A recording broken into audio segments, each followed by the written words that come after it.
and welcome to the Apex podcast. So this is episode number 5, I believe. It's been a while since I've recorded one. It's been a very long time, actually. I just had different plans work-wise, but a couple of things have changed. So I will be back to normal recording. The plan is to have two or three shorter podcasts every single week. So that is my plan going forward for the next forever, I suppose. Plan of action for today is to give a little bit of an insight into the stress response, stress physiology, and the impact that it has on health, body composition, and all that good stuff, I suppose. And it's super interesting to look into. It really, really is. But it's also super complex. So the one thing that I'm super limited here is to the level of depth that I can go into without having slides to go along with this. So I'm going to, what I've done is I have I have a webinar that I'm going to record as part of a returning to gyms webinar. So I'm going to do together like kind of five hours of everything.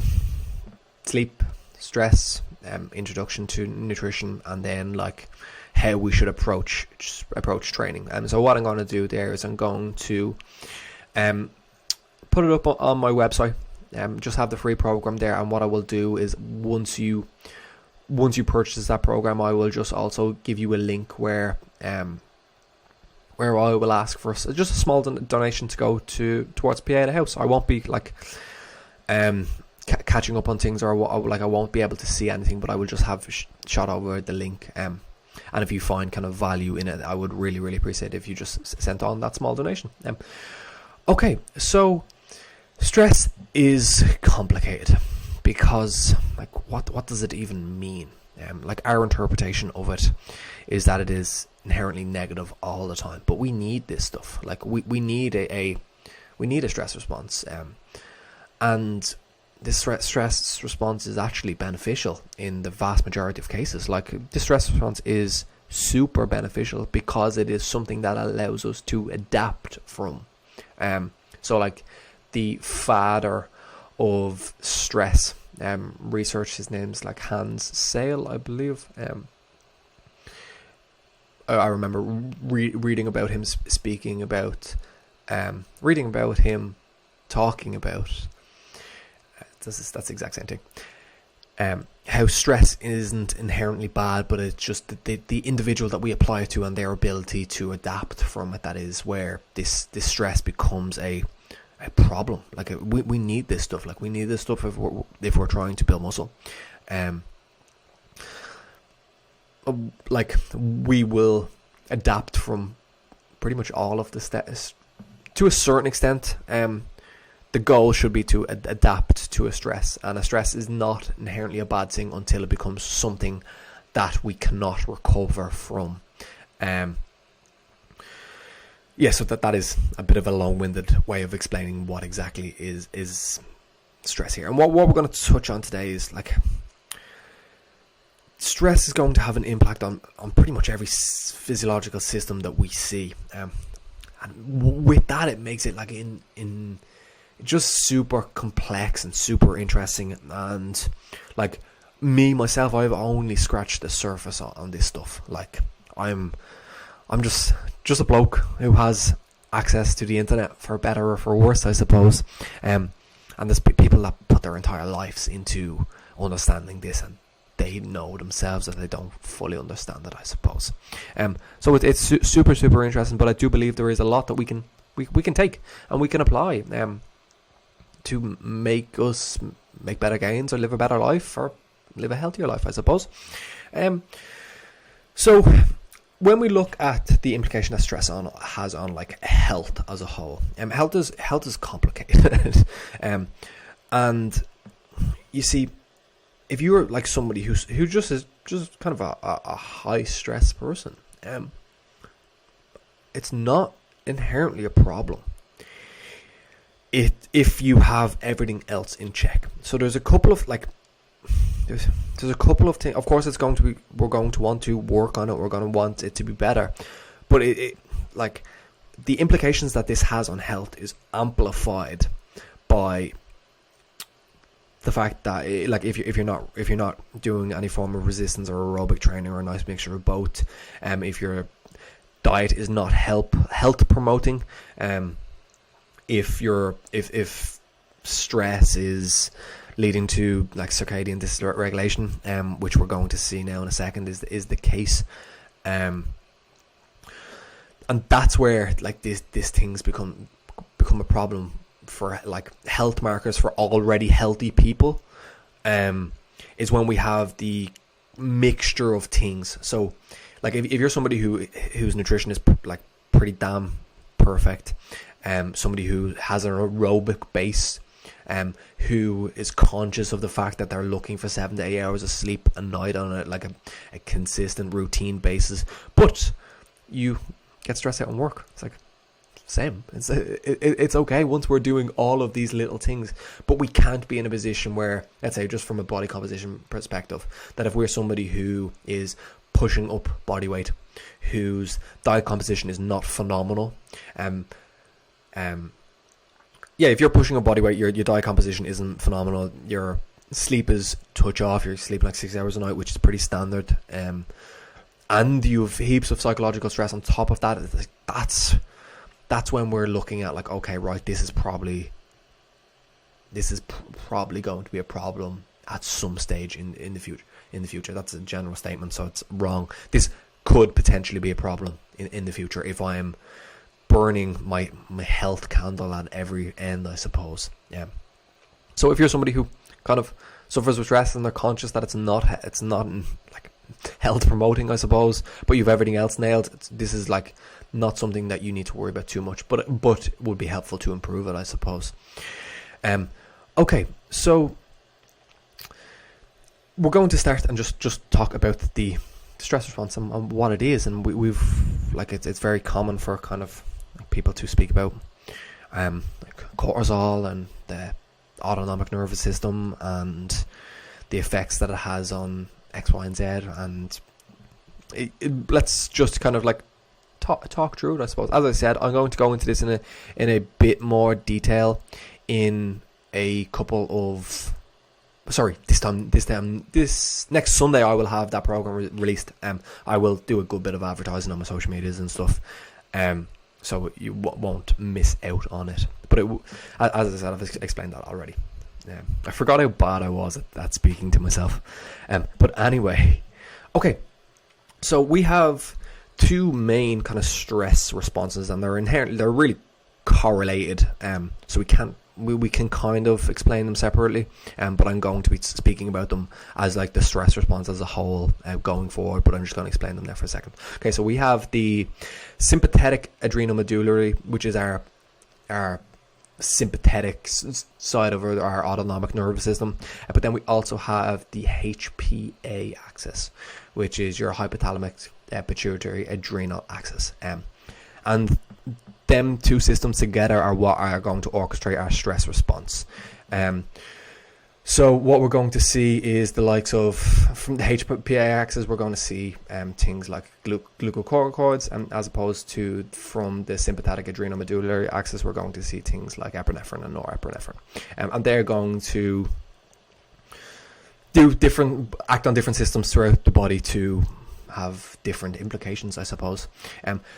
Just so, cortisol is also increased in lots of, or increased, is also produced in lots of other places. So it's produced in the liver, it's produced in visceral fat through an enzyme called 11 beta hydroxysteroid dehydrogenase 11 BHSD.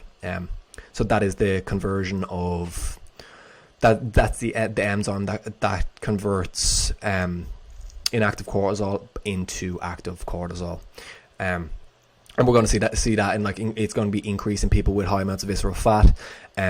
We also then we have the ability to produce cortisol in like the skin, and then the liver and kidneys as well, I believe.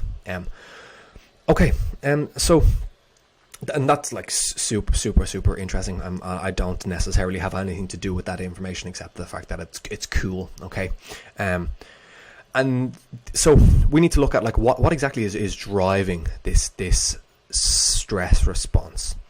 So we have like limbic modulation of this stress response. So this is like emotional, psychological stressors that are going to drive the exact same physiological response as you like stress that's driven by like inflammation because you have a cut or something like that. So we're going to see like feedback to the nervous system and the HPA axis, which is going to pump out these stress stuff, like cortisol. We have heard of kind of like the heaps of health implications that it might have, but it does pretty cool things like wound healing and stuff, or plays a role in that. But okay, so the limbic modulation, this is due to 3 or 4 areas in the brain, I believe. So we have the amygdala, the hippocampus, and the prefrontal cortex. And here is where we see things like stress impacting our behaviors, or our psychology influencing our physiology, which is it's really cool. Okay, so what we might see is in people with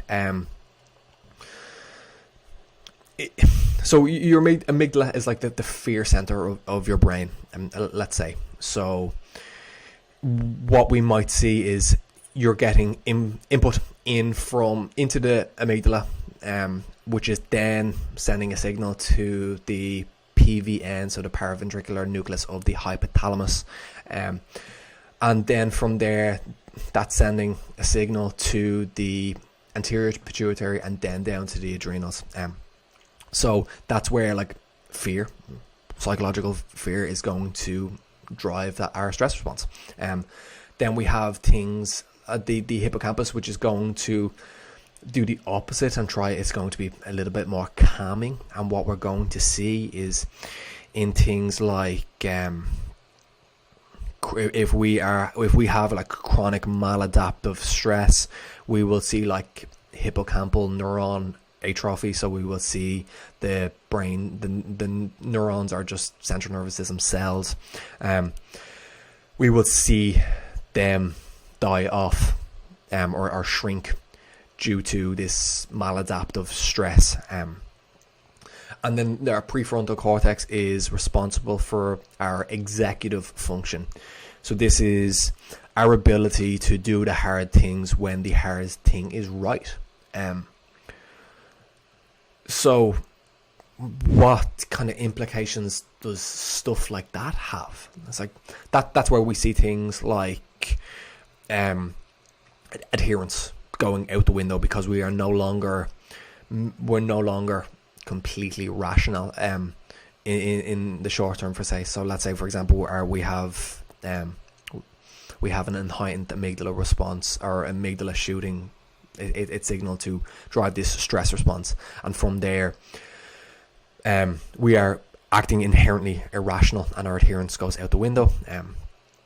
So our ability to adhere to our nutrition or adhere to our training plan or whatever it is goes out the window. As I said, if we have this like dampened executive function, the ability to do these hard things again, with dampening adherence. And then, as I said, the hippocampus, which is going to have some nice, cool, like calming effects. If we are chronically stressed, we are going to see these calming effects be down-regulated. Again, this is just interesting, I suppose. And there is a couple of things that we will see. I was going to put this in the practical application. Just 1 second there.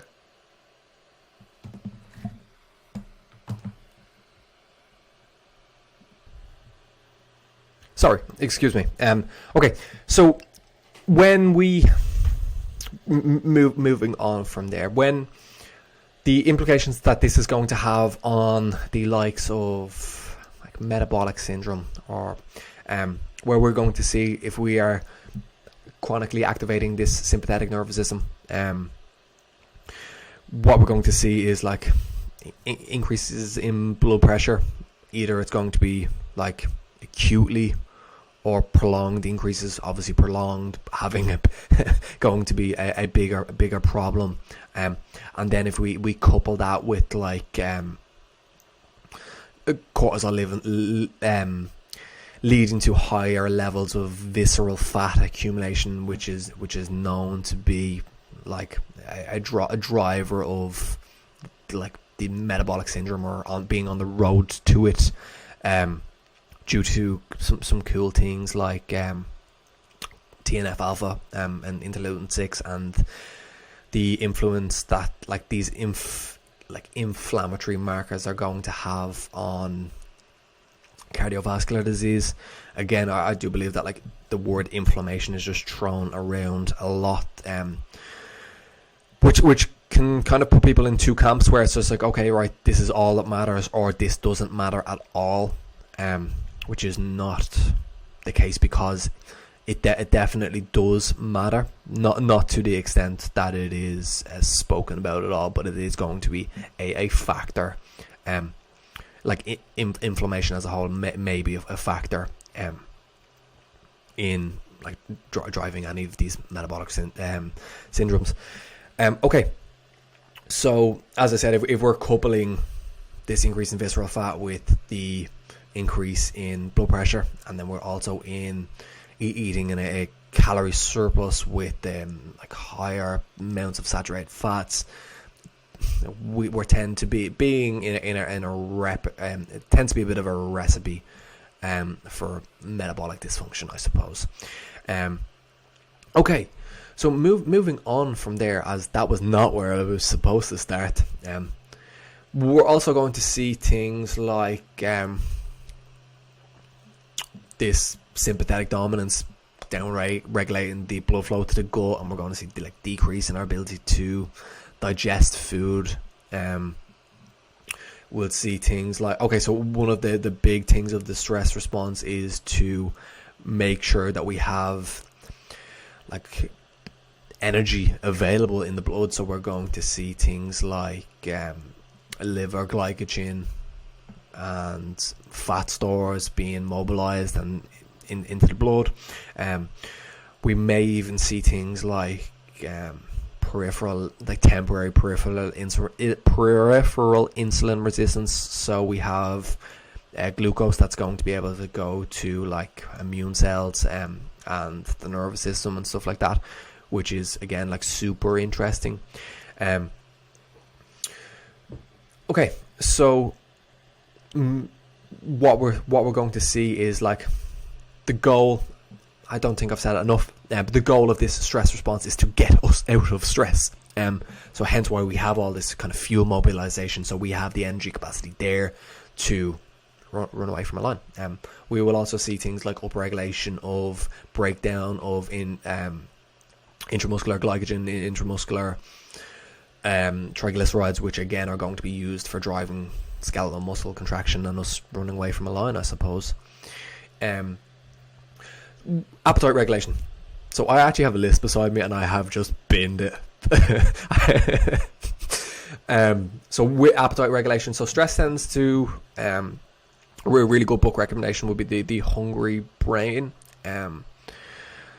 Stress's influence on appetite. So one, as we've talked about, it is going to influence executive functions, or ability to do that the right thing, even though we know that we want to do that long term. So stress will, in the presence of like not inherently appetizing food, will decrease calorie intake. Stress in the if we have like high caloric really satiating food around, will increase our calorie intake. So this is where we look at like, okay, right, if I'm going to be stressed today, what do I have to do? It's like, I'm going to be super prepared. I'm going to be prepared for the fact that I'm not going to adhere to things if I'm not like super organized. So that's where like prepping your food and stuff is going to be super helpful. Okay, so just on the mobilization of stuff as well. So we will see things like increase in muscle protein breakdown, being that we're going to use these amino acids to create glucose, so we can run away from this line that we're running away from. It's going to have negative. So with our HPA axis, we also are going to have a HPT axis. So the hypothalamus, pituitary, thyroid axis, and then we're going to have a HPG or HB ovarian axis. So the axis between the hypothalamus, the pituitary, and our reproductive system, and the influence that stresses has on there. So like let's say we take like female phys for an example, with like HPA dysregulation. So that is our hypothalamus, pituitary, adrenal dysregulation. We're going to see things like reduction in luteinizing hormone. We will see reduction in thyroid. We will see reduction in the conversion of T4 into T3. And we also do see the same in males as well. So we do see these reductions in and also the end products of these being the estrogen, progesterone, testosterone, and the potential health of the heap of implications that come with like hypothalamic amenorrhea and stuff like that. That can potentially be driven by the stress response. Now, by the looks of things, it is more so influenced by energy availability and not stress. So what we will see is if you take a female and you have her on an excessive program, an excessive like endurance program, where she's doing like, I don't know, 50 miles per week of running, but you have adequate, either you're adequately eating towards that demand, or if you have adequate levels of body fat, that in itself will keep the pulsatal. I don't even know if that's the real word. Pulsatile. There we go. Nature of like luteinizing hormone. We will see it continued if we feed up properly. So body fat does tend to play a big role in like the onset of menstrual function in female teenagers as well. So you see that in the likes of like ballerinas and stuff, which period won't come on until they're I don't know, like 17, 19, as opposed to it being a lot younger here in Ireland, I'd say. Okay, so moving on. So one of the things that we see is it tends to be there is a very, very strong correlation with sleep and stress, and they work in tandem.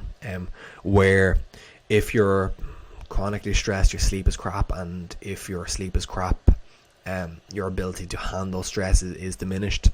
So we do see like that circadian dysregulation.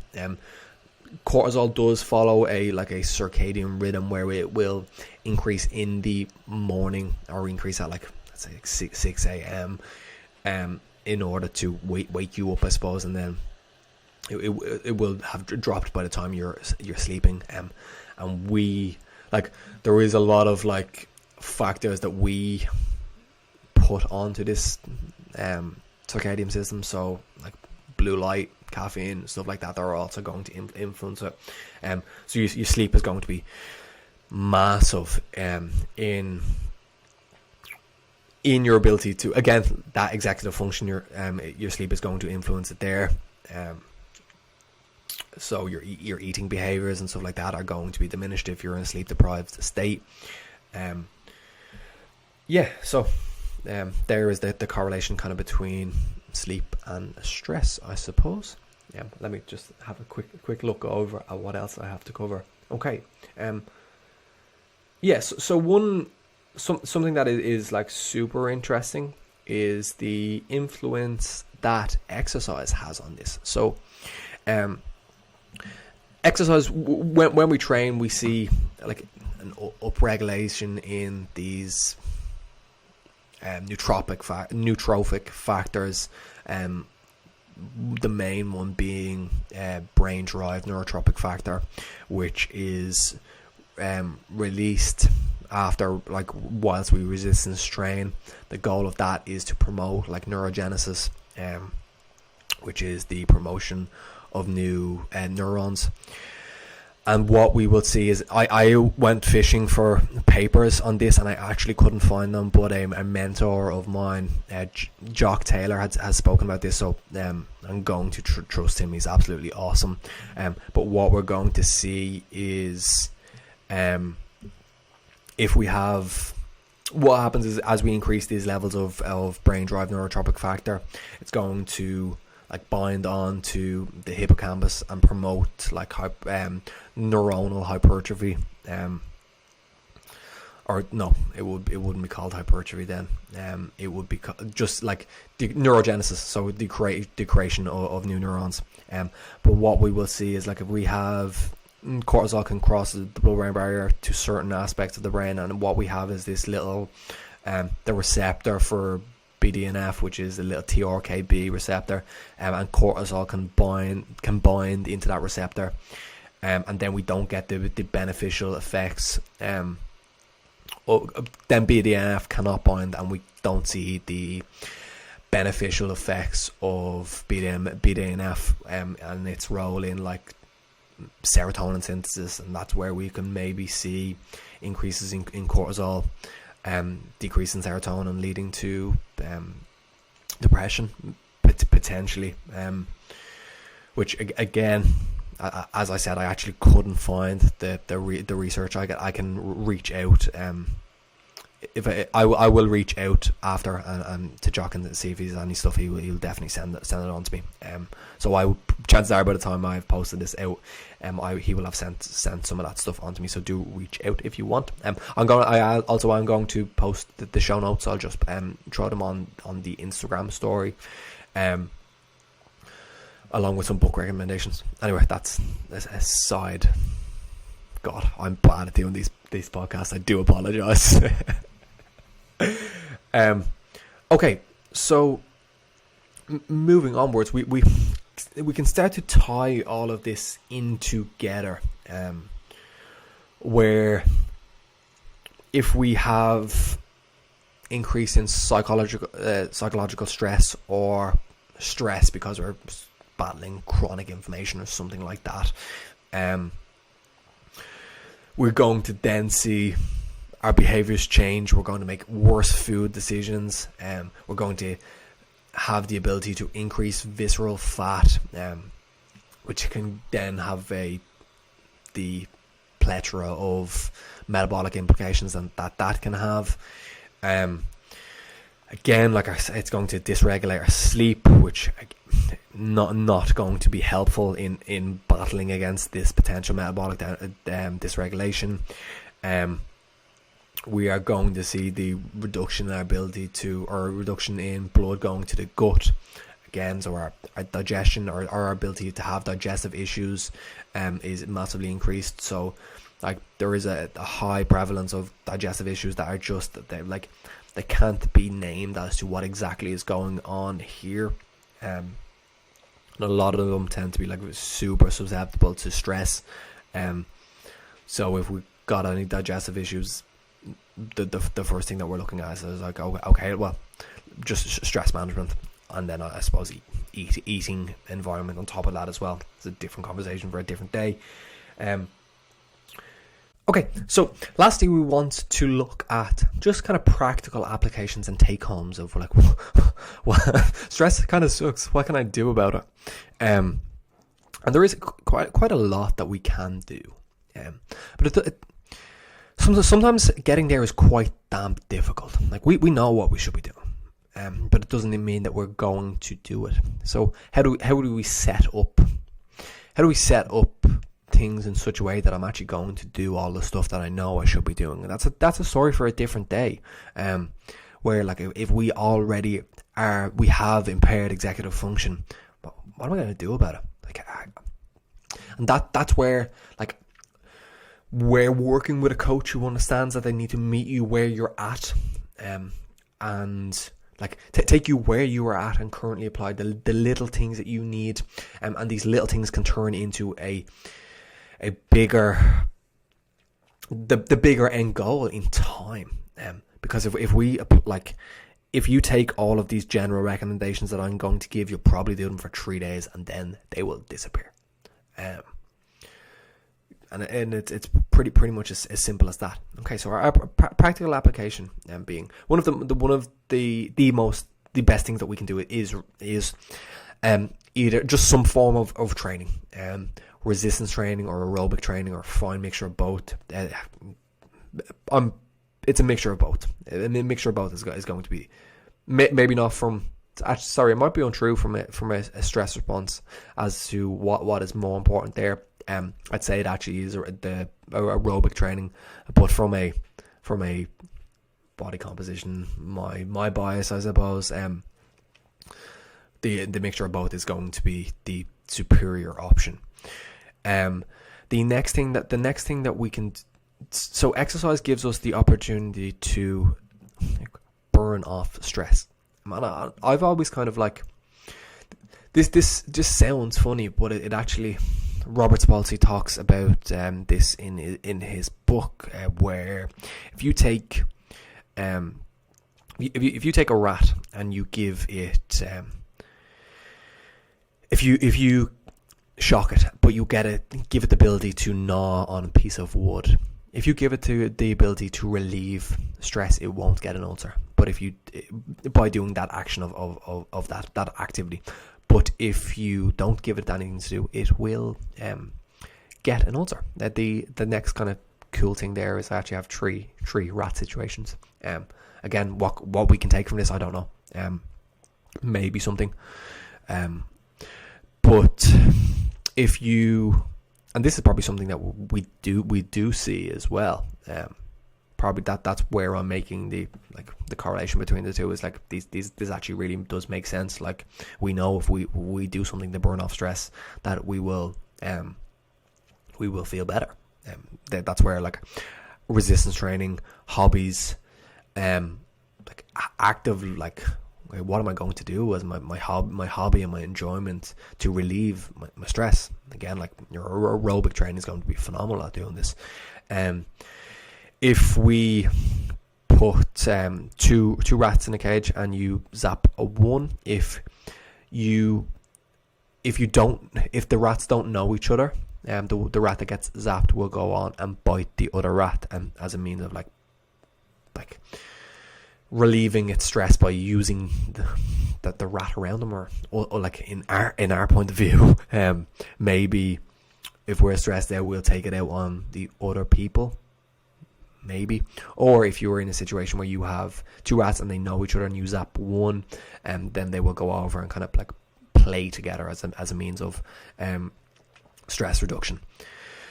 And like, I suppose what I take from that is like we need like a community there that we have to turn to when we're in stressed out situations, being conscious of the fact that we might have a proclivity towards taking our stress out on other people, and making sure that we have like, okay, right, this is my list of like 6-7 things that I can do to reduce my stress. I can train, I can do jigsaw puzzle, I can go for a walk, do some meditation, and then like the next thing is, this is purely like bro science, I suppose, but if a lot of time we tend to be stressed about all the stuff that we're not doing. So we know that like we have we have things that we know we should be doing, or that we know that we can be doing better to the best of our ability, and it eats us up inside. So being like super organized, having some plans in place, and actually be working towards the thing that you know you want, or you will have a sense of stress or guilt or whatever it is, because if you're not working towards that and you have the capacity to do so, it will like eat you up inside, I suppose. So making sure that you know what you're working towards and you're actually doing that, and then when you know what you're working towards, you do have that end goal. It's like, okay, right, I'm actually doing my best to get there. It's like, have I planned my day? Do I have some structure? Do I know what I have to get through today to make sure that it's a productive day? So having that organization and just ticking boxes seems to be like helpful. And then I'm not sure if I said it already, but our meditation and our journaling and having them in, that's it. I give like all clients accountability on that, where they will screenshot their Headspace streak. Just because like meditation is great, but like it's difficult to do if we don't have the accountability to do that. Okay, so I got a couple of plugs. So first of all, I have coaching spots available, and I've a good few coaching spots available. And if you have any interest in us putting a plan together, maybe you've struggled with things in the past, I can meet you where you're currently at. I can meet you where you're currently at, and we can have a program and a setup that is like truly tailored to you, from a training perspective, but also from like a behavioral perspective, and we can actually work towards maybe a goal that you actually want, and not just a body composition. Okay, so body composition let's allow a body composition to come as a byproduct of you putting yourself first, of you working towards, or of you liking the idea of self-improvement, and you knowing that there's more in the tank there. If that's something that interests you a little bit, reach out to me. Just drop me a DM on Instagram. We'll have a little chat, see if we're a good fit for each other, and we will go from there.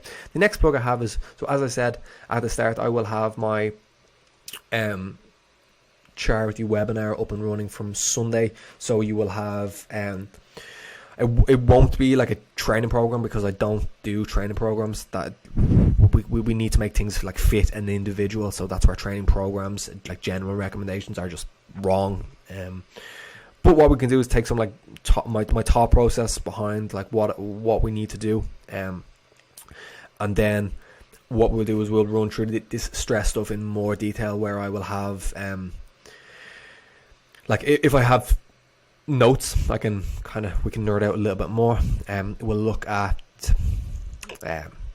anatomy of sleep, and then just like an intro, fundamentals of nutrition as well, or fundamentals of nutrition for changes in body composition, so fat loss, muscle gain, and how we can do both in tandem.